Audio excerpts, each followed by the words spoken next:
অনেক দিন ধরে একটা কথা বলতে চাচ্ছি। তো বলবো বলবো করে বলা হচ্ছে না।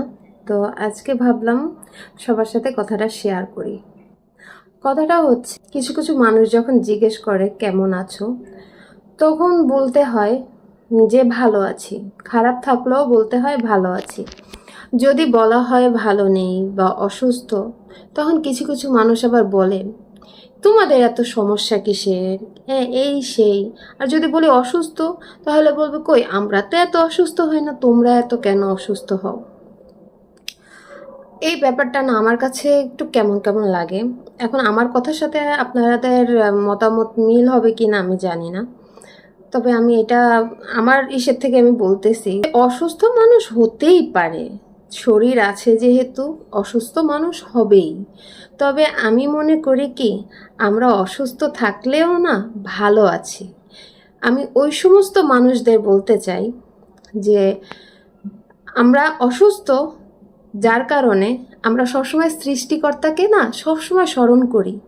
ঠিক আছে, অসুস্থতায় কিন্তু মানুষ সৃষ্টিকর্তাকে বেশি স্মরণ করে। এটা আপনারা মানেন কি মানেন না আমি জানি না, তবে আমি সবসময় সৃষ্টিকর্তাকে স্মরণ করি।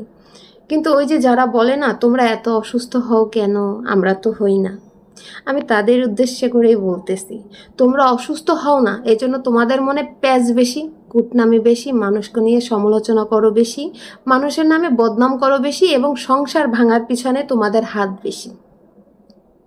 কারণ সৃষ্টিকর্তা তোমাদের শরীরে রোগ দেয়নি।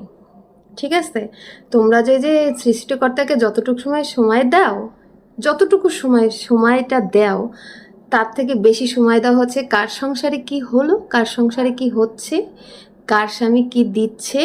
হ্যাঁ, মানে এইটা নিয়ে তোমরা জেলাস ফিল করো।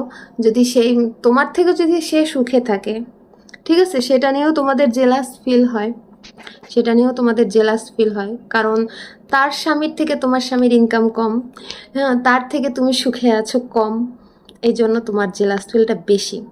তো আমি বলি কি, গলায় তুলসীর মালা নিয়ে আর সারাদিন মালা জপ করেও তোমরা ওই পুণ্যটা অর্জন করতে পারবা না।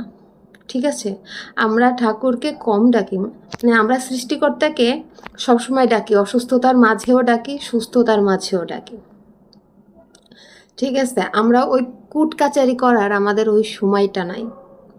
সংসারের কাজ সামলে, বাচ্চা কাচ্চা সামলে, নিজেকে সামলে, তারপরে অসুস্থতা সামলে যতটুকু সময় পাই ততটুকু সময় আমরা সৃষ্টিকর্তাকে ডাকি। তার মাঝে তো অনেক সময় আমরা সৃষ্টিকর্তাকে সবসময় ডাকি।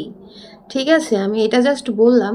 কিন্তু তোমরা তোমরা ঘর সামলে, বাচ্চা সামলে, অন্যের ঘরে কি হলো কি না হলো, কুটনামি বদনামি এগুলো করার পরে যতটুকু সময় পাও, অতটুকু সময় তোমরা একাদশী করো, এই করো সেই করো।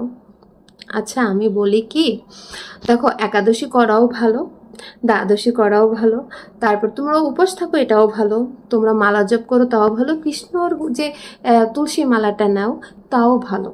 তোমরা যদি এটা নিয়ে সবসময় পড়ে থাকো, কুট কাচারি বাদ দিয়ে, তাহলে দেখবা যে জীবনে তোমার পাপের থেকে পুণ্যের ফলটা বেশি পাবে। কিন্তু তোমরা যে গলায় তুলসীর মালা নিয়ে যে অন্যের নামে বদনাম করো, সমালোচনা করো, এটা না কিচ্ছু হয় না।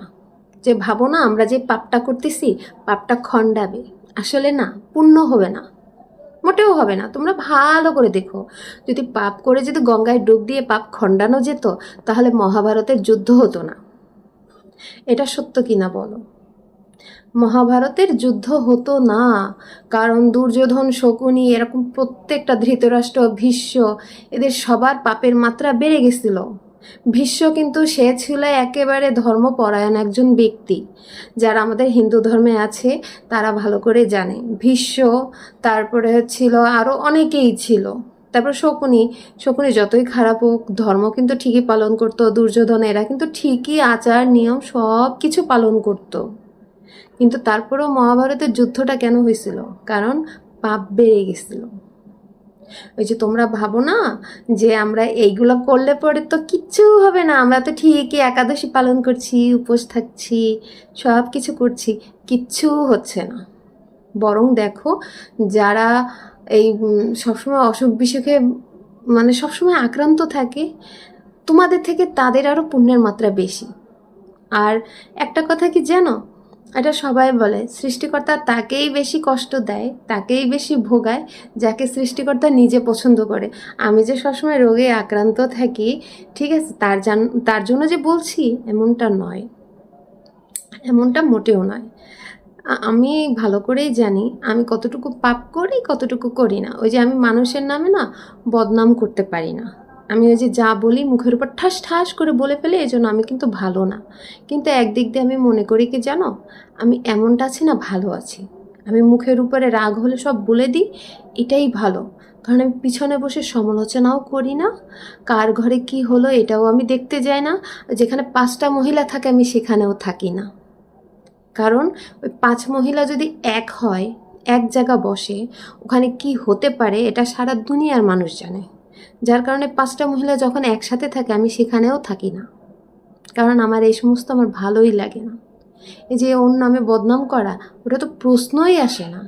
আর ওই যে মানুষের নামে কূটনামি, কার ঘরে কি হলো, এটাও আমি পারি না। আমার যখন রাগ হয় আমি সরাসরি বলে দিই, আমার যেটা ভালো লাগে না আমি এটা সরাসরি বলে দিই। এই জন্য আমি কিন্তু কখনো কারো কাছে ভালো না, ঠিক আছে। আমি এই জন্য ঝগড়াটে, বদমেজাজি, খুব খারাপ একটা মেয়ে। আমার তাতে কিচ্ছু যায় আসে না। আমি মনে করি আমি পাপ করছি না। তাতে যদি তুমি কষ্ট পাও, আমি যে এই যে তোমাদের সাথে এরকম রাব ব্যবহার করি, তাতেও আমার কিছু যায় আসে না। কারণ তোমাদের মতো পিছনে না ওরকম বলে বেড়াই না, মানে সমালোচনা করি না। তো বলি কি, এই একাদশী, দ্বাদশী, চতুর্দশী এ সমস্ত না পালন করে, না করো, অবশ্যই করো, আমি বলছি না করো না। মানে তোমরা এই কুটকাচারিটা বন্ধ করে তারপরে করো। আর না হলে শুধু শুধু ধর্মের, মানে ধর্মের নামে তোমরা যে যা করতেছো এগুলো করো না। শুধু হচ্ছে কি জানো, মানে ধর্ম রক্ষা হচ্ছে কিন্তু ধর্ম পালন করা হচ্ছে না, বুঝছো? এটাকে ধর্মের অবমাননা করা হয়। ঠিকমতো ধর্ম জানো, পড়াশোনা তো করনি। পড়াশোনা যদি করতে, বেদ পুরাণ যদি পড়তে, তাহলে আমি কিন্তু পড়িনি, আমি কিন্তু বেদ পুরাণ পড়িনি। আমি ধর্মের তবে অনেক কিছুই জানি। আর আমি জানি বলে আমি ধর্ম পালন করার চেষ্টা করি। তো আমার এই কথাটা যদি ভালো লাগে, তো কি বলবো, আমি এই পর্যন্তই বলতে চাই, এর বেশি কিছু বলতে চাই না, অনেক বড় হয়ে যাচ্ছে। আমার আসলে ব্যাপারটা খুবই খারাপ লাগলো, যার কারণে আমি এই কথাটা শেয়ার করলাম। তো সবাইকে টাটা।